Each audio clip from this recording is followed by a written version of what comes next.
So currently, the problem that we face with AI is basically the static memory that we have. Every window we have to switch into different uh, memory is a big problem over there. Besides that, the problem that we have right now is that when we switch from one platform to different platform, then the context is completely gone. So that's where the unified memory architecture is needed, where a user can switch on to different AI models without actually losing its context. So that's something that we want to solve. Besides that, there's the ethical aspect of it as well. That currently any company will be in America or anywhere in the globe, they have problem of ethics. Nobody has figured out how ethics has to be put into the system. This is the architecture. This is the figured architecture which we have come up with, where you can see that the company's full form comes from live ethical awareness community, where basically ethics is embedded into the model of the chatbot, where basically you can see, I will explain it in a mathematical way. Y is equal to mx plus c. So c is the ethical component where which has to be enforced into a chatbot or any AI where which you are using. This is exactly where how the ethics can be enforced into this entire model flow. And besides that, there you can see the other important aspect that currently you can see is the recommendation engine. So basically, at this point of time, the AI systems are passive. Whatever the information they are taking in, it's just taking in. There's no response that comes out of it. So basically, when you store the memory for a longer duration of period, then based on the user behavior, you can start creating recommendations based on user behavior, and it can be make the entire experience interactive, can be spooky as well because your system is starting to talk to you. So this is exactly where the future of AI will eventually go into.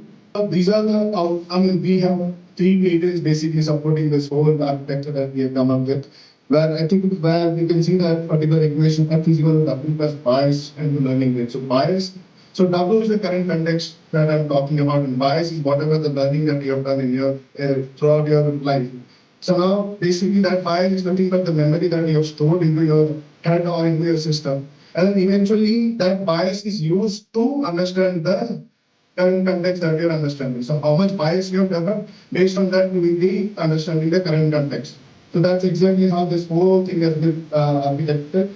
So besides this, the one architecture that I showed you, based on that we actually created this whole F is equal to W plus bias. This can be addressed for just one user, but same equation can take multiple users as well, because basically if you talk about two users, it is nothing but two variables, two different users with two different IDs, and they can be modeled into it. Similarly, multiple users within an organization where basically we have an architecture of a hierarchy, where hierarchy basically means if you are a boss, then your weightage into the system is going to be higher. The other employees under them are going to have a different weightage, and based on that, the entire architectural system for the multi-user system with higher can be created using this architecture. So this is more about how we want to the technical aspects of it. So basically, we have come up with a three-layered architecture where cache memory comes there is the memory which holds most of the dimensions. Let's say for last 15 days conversations, everything that dimensionally is stored into that.